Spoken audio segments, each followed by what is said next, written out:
Hello everyone, कैसे हैं आप सब। यूपीएससी गाइड में आपका स्वागत है। और आज की डेट है 24 अगस्त और हम देखेंगे डेली करंट अफेयर्स को, जो द हिंदू न्यूज़पेपर में हमारे लिए यूपीएससी पॉइंट ऑफ व्यू से कवर रहती है। तो सबसे पहले मेकाधातु प्रोजेक्ट के बारे में आई है न्यूज़, तो हम मेकाधातु प्रोजेक्ट को समझेंगे। तो मेकाधातु प्रोजेक्ट कर्नाटक गवर्नमेंट की है, आपको याद रखनी है। 9,000 करोड़ की है ये। और ये प्रोजेक्ट की साइट कहाँ है, तो कावेरी रिवर और कावेरी रिवर की जो ट्रिब्यूटरी है अर्कावती, उसी के मीटिंग पॉइंट पे इसे इस्टेब्लिश किया जाएगा। अब दो पर्पस हैं मेकाधातु प्रोजेक्ट की, किस लिए ये लाई गई है। तो ड्रिंकिंग वाटर की प्रॉब्लम सॉल्व करने के लिए बेंगलुरु और उसके आसपास वाली एरिया में, और दूसरी पावर जनरेशन, तो 4,000 मेगावाट की पावर भी जनरेट की जाएगी। तो ये मेकाधातु प्रोजेक्ट 3-4 साल से बहुत ज़्यादा न्यूज़ में है। यूपीएससी ने अभी तक तो ये पर्टिकुलर प्रोजेक्ट के बारे में नहीं पूछा है अभी तक। चांसेस हो सकती है कि यूपीएससी पूछे, तो ये प्रोजेक्ट इतना सफिशिएंट है आपके लिए क्वेश्चन इसकी सॉल्व करने के लिए। मेघादातु डैम कावेरी रिवर कर्नाटक में है, ठीक है, वहीं पे ये बनेगी, तो डैम ही कंस्ट्रक्ट होगी, राइट। अब आगे बढ़ते हैं हम। कृष्णा नहीं, कावेरी रिवर के बारे में देखेंगे। तो कावेरी रिवर सिर्फ दो स्टेट में बहती है, कर्नाटका और तमिलनाडु में। कर्नाटका में ही ये रिवर ऑरिजिनेट होती है। तो कहाँ, तो ताल कावेरी, जो ब्रह्मगिरी रेंज वेस्टर्न घाट में है, ठीक है, तो याद रखनी है, ताल कावेरी ब्रह्मगिरी रेंज वेस्टर्न घाट, ठीक है, जो Kodagu district state of Karnataka में है। अब ये थर्ड लार्जेस्ट रिवर है गोदावरी कृष्णा रिवर के बाद साउदर्न इंडिया में। कावेरी को गोल्डन मदर भी कही जाती है, आपको याद रखना होगा। अब इसकी ट्रिब्यूटरीज हम देखेंगे। लेफ्ट बैंक कौन कौन सी ट्रिब्यूटरीज हैं, तो हिरांगी, हेमावती, सिमशा, अर्कावती, साराभांगा और तिरुमनी मुथुरु। राइट बैंक कौन कौन ट्रिब्यूटरीज हैं, तो लक्ष्मण, तीर्था, कबानी, भवानी, नोयाल, अमरावती और मोयार।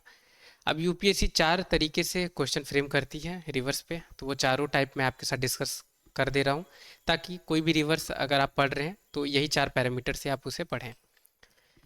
सबसे पहले तो आपसे पूछ ली जाएगी कि स्टेटमेंट पूछ ली जाएगी कि रिवर कावेरी के बारे में कौन कौन सी स्टेटमेंट सही है। तो वहाँ आपको दे दिया जाएगा कि कर्नाटका और तमिलनाडु में ये बहती है, तल कावेरी से राइज होती है, थर्ड लार्जेस्ट रिवर है, और इसे गोल्डन मदर भी कही जाती है, ठीक है। तो स्टेटमेंट करेक्ट या इनकरेक्ट वाली आपको सेलेक्ट करने के लिए पूछ लेगी, या तो आपसे पूछ लेगी ये सारी डिटेल्स कि रिवर है जो कर्नाटक तमिलनाडु से बहती है, तल कावेरी से राइज होती है, और गोदावरी कृष्णा रिवर के बाद ये थर्ड लार्जेस्ट है साउदर्न इंडिया में, और इसे गोल्डन मदर भी कहा जाता है। तो आपसे पूछेगी कि किस रिवर के बारे में ये बात की जा रही है, तो नीचे ऑप्शन में आपको रिवर के नाम देगी, ठीक है, स्टेटमेंट ऊपर दे देगी, नीचे रिवर के नाम दे देगी, और आपको बतानी है कि कौन सी रिवर के बारे में ये सारी स्टेटमेंट दी गई हैं। तो ये दो टाइप ये हो गई। तीसरी टाइप आपसे ट्रिब्यूटरी स्पेसिफिकली पूछ ले, यानी लेफ्ट बैंक कौन कौन सी ट्रिब्यूटरीज हैं कावेरी की, या तो राइट बैंक कौन कौन सी हैं ट्रिब्यूटरीज, ठीक है। चौथी किस टाइप की क्वेश्चन होती है, डायरेक्टली आपसे सिर्फ ट्रिब्यूटरी ही पूछ ले, ठीक है, दोनों को मिक्स करके पूछ ले, लेफ्ट राइट दोनों को मिक्स करके, कि नीचे दी गई ऑप्शन में से कौन कौन सी ट्रिब्यूटरीज कावेरी रिवर की है, ठीक है। तो ये चार टाइप है, और इसी चार टाइप पे यूपीएससी क्वेश्चन फ्रेम करती है रिवर्स पे, ठीक है। रिवर्स पे तो क्वेश्चन पूछती ही रहती है, तो इसी टाइप में आपको प्रिपेयर करना होगा। अब दूसरी न्यूज़ को देखते हैं, मनरेगा के बारे में है, ठीक है। तो Mahatma Gandhi national rural employment guarantee scheme अब लॉन्च कब हुई थी, तो 2005 में। किसके अंडर आती है ये स्कीम, तो मिनिस्ट्री ऑफ रूरल डेवलपमेंट, याद रखेंगे, अर्बन डेवलपमेंट के अंदर नहीं आती है, मिनिस्ट्री ऑफ अर्बन डेवलपमेंट में नहीं है ये, मिनिस्ट्री ऑफ रूरल डेवलपमेंट में है, ठीक है। अब ये स्कीम क्या करती है, तो गारंटी प्रोवाइड करती है 100 डे की एम्प्लॉयमेंट की हर फाइनेंशियल ईयर में, अगर अडल्ट कोई भी रूरल हाउस होल्ड के हैं, राइट, और अगर वो public work, public related work करना चाहते हैं, वो भी अनस्किल्ड मैनुअल वर्क, तो उन्हें जॉब दी जाती है। याद रखनी है, अनस्किल्ड मैनुअल वर्क है, स्किल्ड मैनुअल वर्क नहीं है, ठीक है। अब गवर्नमेंट यहाँ तक कि अगर एम्प्लॉयमेंट प्रोवाइड करने में फेल होती है, तो वो अनएम्प्लॉयमेंट अलाउंस भी प्रोवाइड करती है उन पीपल्स को, ठीक है।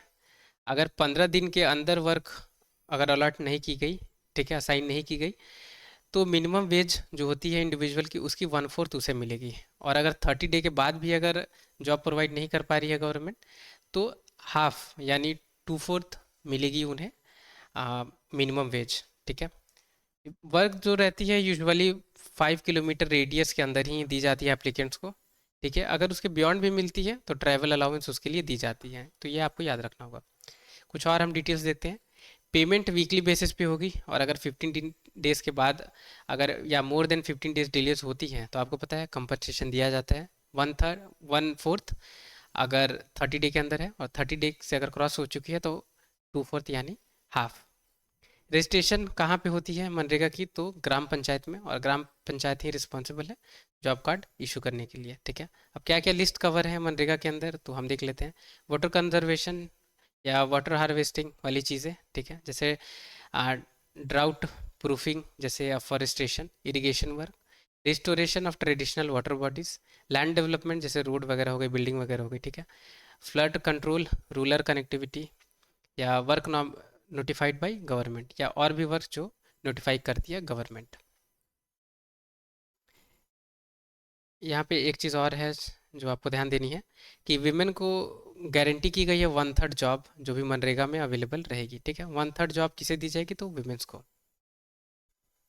अब ये एक्ट किसे फॉलो करती है? तो directive principle of state policy जो पार्ट 4 में अवेलेबल है हमारी कॉन्स्टिट्यूशन में। ठीक है, और ये जस्टिफाई इसी की आर्टिकल 41 को करती है, जहाँ मेंशन है कि स्टेट को सिक्योर करना है राइट टू वर्क जो भी सिटीजन है उन्हें। ठीक है, तो ये पर्टिकुलर आर्टिकल 41 कहती है the state to secure to all citizen the right to work. तो राइट टू वर्क वाली चीज़ को फुलफिल करने के लिए, ठीक है, ये particular act Mahatma Gandhi national rural employment guarantee scheme लाई गई थी, स्कीम लाई गई थी। ठीक है, एक्ट नहीं है। तो यही इंपॉर्टेंट है। ठीक है, आज की न्यूज़ में इस पर 2 ही टॉपिक कवर थी। 2 दिन से अगर आप नोटिस करेंगे तो आज और पिछले दिन बहुत कम ही करंट अफेयर हमारी एग्ज़ाम पॉइंट ऑफ व्यू से अवेलेबल थी, क्योंकि आपको पता है मैं इंटरटेनमेंट वाली और मसाला मिर्च वाली जो करंट अफेयर हैं जो हमारी एग्ज़ाम पॉइंट ऑफ व्यू से इंपॉर्टेंट नहीं है वैसी टॉपिक्स मैं कवर नहीं करता हूँ।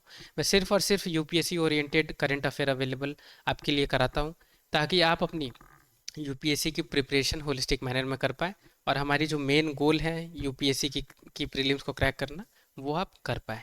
ठीक है, तो वीडियो अगर आपको पसंद आई होगी तो लाइक ज़रूर करें, या चैनल पर नए हैं या अभी तक सब्सक्राइब नहीं किया तो प्लीज़ चैनल सब्सक्राइब करें, ताकि आप अपनी प्रिपरेशन सही तरीके से और सही नॉलेज के साथ कर सकें।